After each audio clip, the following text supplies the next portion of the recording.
Hare Krishna. Welcome devotees to the Gita Daily session. So thanks for joining daily.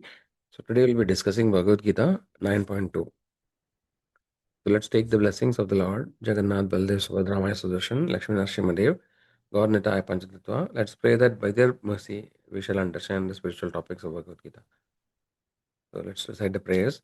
Om Atnanatimirandasya Atnananjanashalakaya Chakshurunmilitam Yena Tasmai Shri Gurave Namah Namam Vishnupadaya Krishna Prishtaya Bhutale Srimade Bhakti Vedanta Swamin Iti Namine Namaste Saraswati Devi Gauravani Pracharine Nirvishesha Shunyavadi Paschatyadesh Jai Shri Krishna Chaitanya Prabhu Nityananda Shri Advaita Gadadhara Shivasadi Gaura Bhakta Vrinda Hare Krishna Krishna Krishna Hare Hare Hare Ram Ram Ram Hare Hare.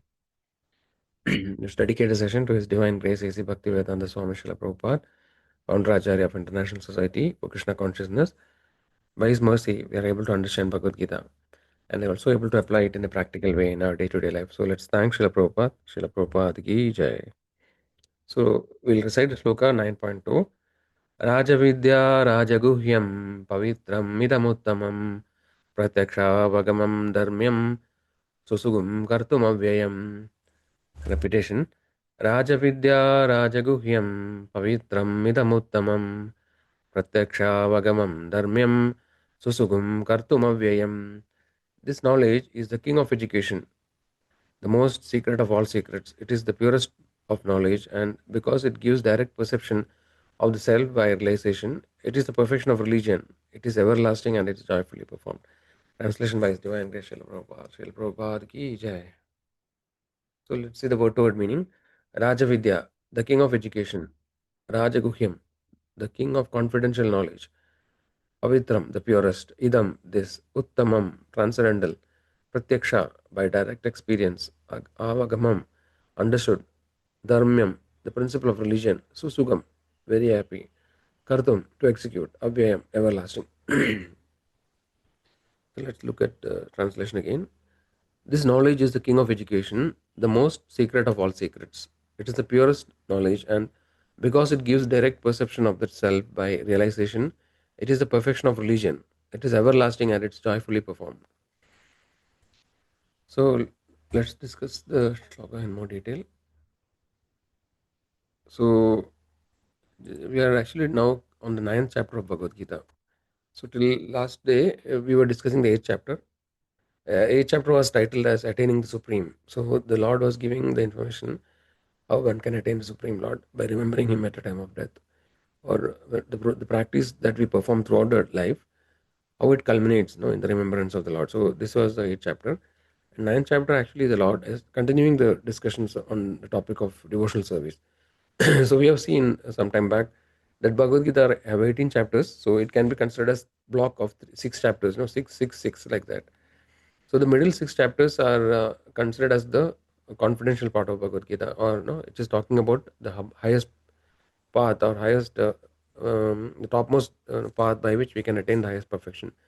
So in this chapter, 9.9 chapter, so it is titled as the topmost knowledge, or the most confidential knowledge. So in this chapter, Krishna reveals further information about the law, its glories. So how actually this is the topmost knowledge. So we'll see that point. So chapter 9 is most confidential knowledge. So already the Lord started discussing about the confidential part, right? So in the last shloka we saw, right, Vedeshu yatneshu tapasu cheva daneshu yat punya balam pradisham atir sarvam idam viditva yogi paramam sthanam upeticharyam. So what we saw is that the devotional service is complete by itself. No, it contains a person who performs bhakti, he gets the benefit of all other processes and much more than that. So now we will see today's shloka in more detail. So it is mentioned as Raja Vidya, right? Raja Vidya means the topmost knowledge. And it is also known as Raja, king of knowledge, right? And it's also known as Raja Guhyam, right? So Raja Vidya actually is the topmost. So we have seen earlier, Krishna says, no, Matta Parataram Nanyat Kinchidasi Dhananjaya, right? So he says that once you know this, there is nothing more to be known. right? That is why it is known as the king of knowledge, right? Or it's the essence of all the knowledge, or essence of all Vedic scriptures, right? So that is why it is known as Rajavidya. So there is nothing beyond that. There is no truth beyond this knowledge. So that is why Krishna says Rajavidya. And Rajaguhyam means it is the most confidential. so so there are two aspects here. No? So the confidential and most confidential. So the confidential knowledge is the knowledge about the soul or Adhyatma Vidya. So that we have been seeing. No? From second chapter we are seeing the confidential knowledge. Basically, the confidential knowledge gives us information about what is the real identity of the living entity, right? That actually we are not the body, right? But we are the soul. So this knowledge about the spirit soul is the confidential knowledge, and the most confidential knowledge is the devotional service. So there are various paths, by which one can embark on the spiritual journey, right? So we have seen, like, there are different paths like karma yoga, dana yoga, ashtanga yoga, etc. But among all of them, the most confidential or rahasya is the devotional service.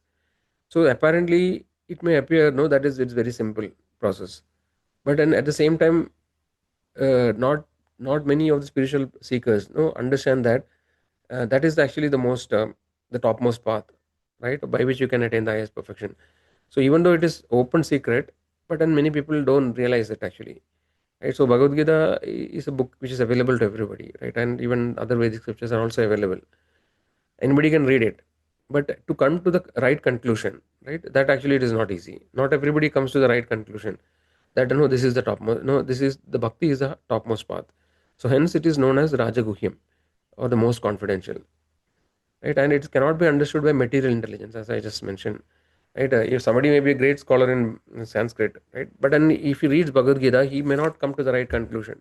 So in order to come to the right conclusion, which actually Krishna says, no, Vedesha sarve rahameva vedyo, Vedanta krit veda ved. So to come to that conclusion, that the purpose of knowing all the Vedas is to understand Krishna, right, as a supreme person, that actually is not possible by material intelligence. So unless and until one take the shelter of a spiritual master or a pure devotee of the Lord in an authorized parampara, we cannot come to that right conclusion. Right? We have also seen that Vedeshu Durlabham, no? Vedeshu Durlabham Adurlabham Atma Bhakto. So it is actually the Lord, or this topmost knowledge is not easily accessible in the Vedas. Right? One may read Vedas and he may perform religious duties, as we have seen. But to come to the conclusion of the topmost understanding, that devotional service is the topmost path, it is not easy. But in Atma Bhakto, so Vedeshu Durlabham Adurlabham Atma Bhakto, one who is a sincere devotee of the Lord, for him, actually, it is easily accessible, this knowledge. Okay, so what are the further qualities of devotional service? The Lord says, Pavitram Uttamam. Uttamam means beyond darkness, right? Tamas means darkness, and Uttama means beyond darkness. That means transcendental. So this knowledge actually can elevate one to the transcendental platform. So in the material world, Krishna says, Traigunya Vishaya Veda, Nistraigunya Bhava Arjuna. Krishna says to Arjuna, this Vedas, right? Vedas talks about the three gunas, Sattva, Rajo, and Tamas, right? But actually, you have to rise above the three modes, Arjuna. So Uttamam, Pavitram and Uttamam. So this transcendental knowledge, or the path of bhakti or devotional service, can raise one to the platform of Shuddha Sattva, which is above the three modes.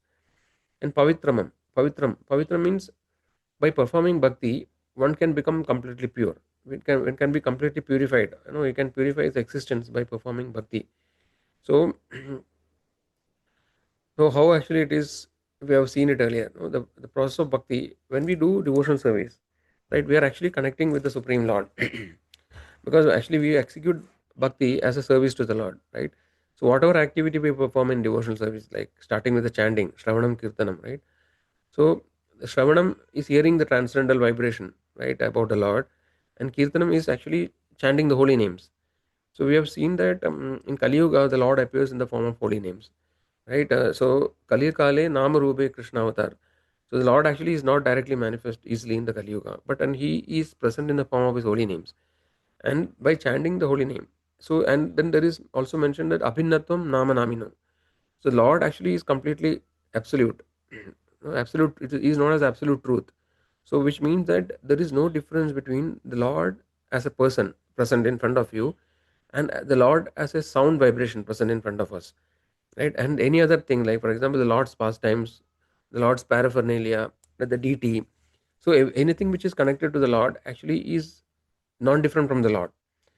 So when we chant the holy names or when we execute devotional service, we are actually directly associating with the Lord, right? Though we may not realize it initially, right? The Lord, Srila Prabhupada gives the example of fire, right, and a iron rod. So a fire actually is like the Lord, and we are like the iron rod. So when the iron rod is kept in the fire, no, gradually it also becomes like fire. It becomes red hot, right, and then it acquires the properties of the fire. So similarly, the jiva, which is originally spiritual, right, but then because of Maya's influence, it becomes a tadastha shakti or marginal potency. But when the jiva executes devotional service, it again, no, it's like the iron rod which is kept in the fire.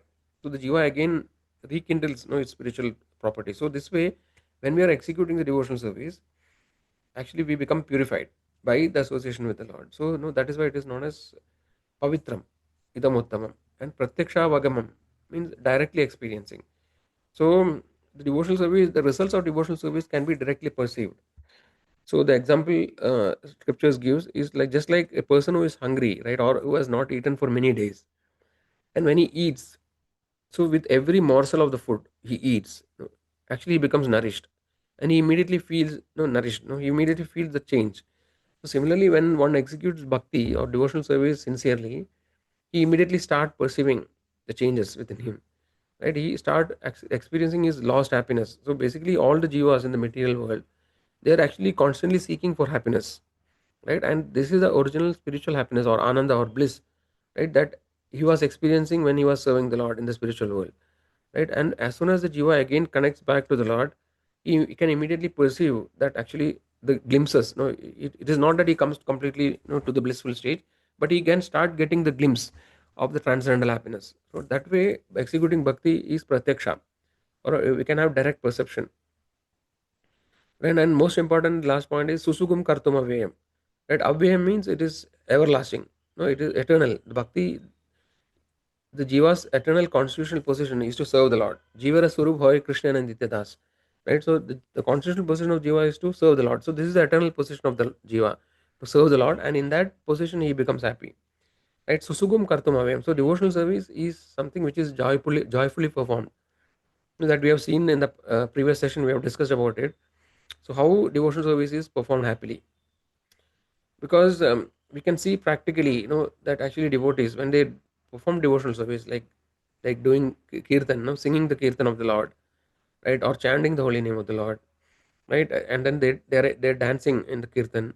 So when we see the devotees, actually we can see that they are very happy. If you go to a temple, where actually devotees are performing devotional service, we can see that they are all happy, right? Even the brahmacharis, right? So there are many brahmacharis in our movement. So they have left all the, all their personal relationship, right? They don't have, like, they don't get married, right? They don't have connection with the family, but then still actually we can see that they're very happy, right? So because we see normally a person who is in the material life, actually they have many comforts, right, many luxuries. They actually, like, they get married, they have a nice house, right? They have like vehicles like car, so basically they have many luxury, they eat luxurious food. But then still we can see that despite of all these external pleasures, they internally they are not happy. They're always morose and sad. But on the contrary, a devotee actually, who has taken up devotional service, right, whether he is a grahastha or a brahmachari, we can see that they experience happiness. So the point is that the happiness doesn't come necessarily from no material pleasure or external pleasures. No, the happiness is a state of mind, or actually it is a state of the soul, right? Actually, and then that happiness only comes when the soul jiva is actually engaged in devotional service. So this way, and then the devotees, get opportunity to eat sumptuous prasadam. Right? So actually, a devotee doesn't lose anything when he takes up bhakti. No, he gets everything, but actually he does everything in a proper or in a pure way, right? And then that happiness is actually at more lasting than the temporary happiness of the material world. So this way, devotional service is performed in a happy way, right? All the activities, all the angas of bhakti, actually that gives pleasure to the soul. So we'll see few slokas related to that. So Krishna, we have already seen this sloka, Bhagavad Gita 7.7. Krishna says, no, Matta Paradaram Nanyat Kinchidasya Nanjaya. So Krishna says that there is no superior truth, Arjuna. beyond this. So once you know this, there is nothing more to be known. Then 10.32 Krishna says, where actually the Lord gives Arjuna about his opulences, explains his various potencies. So Krishna says, Adhyatma Vidya Vidyana. Right? He says that of all the knowledge, I am the knowledge of the soul. Right? So this knowledge of the soul does know is the topmost knowledge. And Krishna says also 1855 says Bhakti Amam Abhijanati. So how one can understand this topmost knowledge? Not by any other process, right? Except bhakti. So only by pure devotional service to the Lord, we can get the complete knowledge about the Lord. Right? Earlier we have seen that Krishna says, whoever understands Krishna in tattva, right, in truth, for them there is no birth again. And how we can understand Lord in tattva is by only by devotional service, bhakti. And here also we saw, it is everlasting. So in 2.40 we saw that earlier, right? Neha vikramanashosi pratyavayo na vidyate, right? Swalpam abhyasya dharmasya trayade mahadobhaya. So even if one makes a very small progress, if you make like 1% progress or 10% progress, right, that progress is never lost. We have seen that when we leave this body, right, and take another body, so all the material possessions or all the material achievements, everything is lost. We cannot carry it further. But actually, whatever spiritual credit we achieve, even if it is a very small percentage, we can carry it to the next life and we can continue from that point. So that way, the devotional activity which is performed by the jiva, that is to his eternal credit. It is never lost. And there is also the word dharmyam, it is mentioned, right? So what is the purpose of dharma or religious principles, right? The so-called religious principle. So Bhagavatam 1.2.7 says, Vasudeva Bhagavati Bhakti Yoga Prayojita Janayati Aso Vairagyam Jnanam Cha Haidukam. By rendering devotional service unto the personality of God, Sri Krishna, one immediately acquires causeless knowledge and detachment from the world. Right? And also, Savai Pumsa Parodharma, Yado Bhakti Radhokshaje, Ahaidugi Apradakada, He Atma Suprasidari. Right? So, actually, the topmost purpose of religious principles is to satisfy the Lord. Dharmatsu Sakshat Bhagavad Pranitam. So, by actually the purpose of all other religious principles, so-called religious principles, like performing, we saw yesterday, like dana, dharma, all this actually is ultimately to please the Supreme Personality of Godhead, right? So, so we look at a small example of how actually devotional service, has these potencies or these qualities. So here we'll talk about, Sri Rupa and Sri Sanatana, right? So Rupa and Sanatana are actually Goswamis. There are 6 Goswamis of Vrindavan, and the prominent are Rupa and Sanatana. So actually, our sampradaya is also known as Rupanuga, because Rupa Goswami is one of our preeminent, preeminent acharya who has established. So Chaitanya Mahaprabhu, who actually is Lord Krishna himself, who came in Kali Yuga about 500 years ago, he instructed Rupa and Sanatana to actually revive, the knowledge of bhakti. Right, so they spend their lifetime. So Rupa and Sanatana were actually they were previously ministers. They were very rich, right? They were very learned, and then they had power, position, prestige, everything. They were learned scholars, and they were serving as ministers of the Muslim king at that time, King Nawab, right? Nawab Hussain Shah of Bengal, right? However, actually they left everything. So they met when they meet Chaitanya Mahaprabhu, they leave all their actually, all their riches, opulences, everything they leave in order to serve the Chaitanya Mahaprabhu. So when Chaitanya Mahaprabhu instruct them, he gives some instructions to them. He tells them they have to reveal all the holy places. So at that time, Vrindavan, 500 years ago, all the holy places, all the pastime places of Lord, everything was lost. And it was like a forest. No, it was not known. So he gave this job to recover or re-excavate the holy place of Vrindavan. So now we see so many temples in Vrindavan. So they are actually many of them are re-established by Rupa and Sanatana. Right? And then they give the instruction to establish the devotional principles, to write about devotion. So many of the scriptures we have, right, or the commentaries we have actually are given by the acharyas. Right, so when they arrived in Vrindavana, as I mentioned, there was nothing, right? It was empty. So then they recovered the places. So they led a very simple and austere life. So they gave up all this. We can imagine how they can switch, from a very opulent life as a minister to a very humble and simple life in Vrindavana. So they did not have any possessions. They were very simple torn clothes, only loin clothes they were wearing, right? And then they did not have any proper shelter. No, they did not have proper houses. So every night they used to sleep under sleep under one tree. So today they will sleep under one tree, and next night they will sleep under another tree because they don't even want to get attached, get attached to a tree. So generally the human tendency is that we get attached easily. Even if you have a small possession, we become attached to that. So in order to avoid that attachment, they did not even sleep under the same tree 2 days. Every day they slept under a different tree, right? And then whatever actually food comes automatically, but when if somebody gives them some food, then they will eat it. Otherwise, they won't eat.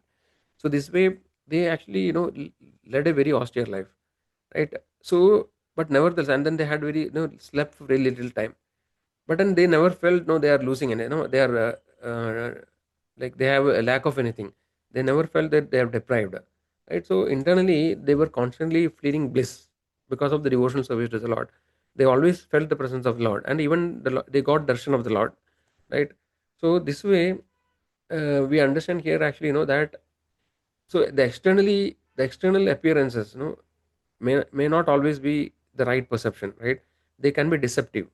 Externally, somebody may look very rich, but then internally they may be suffering. But when somebody executes devotional service, as per what the Lord's instruction, right, it is always susukam. Internally, the soul is always experiencing transcendental happiness while performing devotional service, right? So this is a small example, where we can see that how actually devotional service is is gives joy or happiness or bliss to the soul. So let us wrap up today's session. So what is the key takeaway? Actually, in this loka, the Lord actually is further giving more information about the devotional service, and He is selling, He is giving us the information that this is the topmost knowledge, right? There is nothing beyond this, right? Raja Vidya, Raja Guhyam, and it is confidential, even though externally it is available to everybody who reads the book. But to access the confidential part of the scriptures, one has to have real devotion to the Lord. And the previous sloka also, in this just sloka before this, Krishna tells Arjuna that I am revealing this knowledge to you, Arjuna, because you are not envious of me, right? So one of the important quality for understanding devotional service is to be non-envious. That actually, we should not we should actually give up our false ego, right? That we the identification with the body, right? This is the fundamental disease of the jiva, right? We have to give up that, and then we should not be envious, of others or envious of the Lord, right? So this is also a qualification which is required, and then we should have parama nirmatsana. We should not be having a competitive mood, that actually like I want to achieve this, I want to achieve that at any cost, at cost of others. So these kind of mentalities are actually stumbling blocks, in making progress to the path of devotion, right? So yeah, so we have to apply it in practical life, so day to day life we can start applying the learnings what actually we are learning, what we are getting from Bhagavad Gita. So we need to execute devotional service. It is not theoretical, as we discussed earlier. It is practical.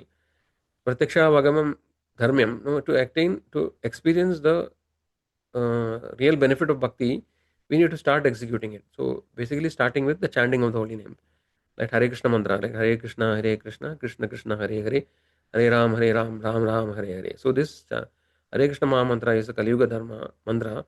We have to start chanting it daily, every day. And then we can start feeling the changes which are happening in the heart, right? Heart becomes transformed by executing devotion service. Yeah, so with that, I think we come to the end of today's time. So if anybody has any questions, they can unmute and ask. Somebody wants to leave at this point, they can leave. If any questions are there, please, you can unmute and ask. What is-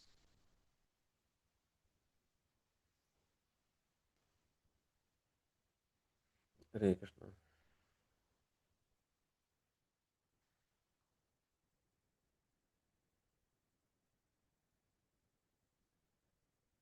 Okay, so if not a question, no question, then we can end here. So thanks all devotees who are joining regularly, and we'll again meet tomorrow. We'll end here. Hare Krishna, Krishna Krishna, Hare Hare, Hare Ram, Ram Ram, Hare Hare. Hare Krishna.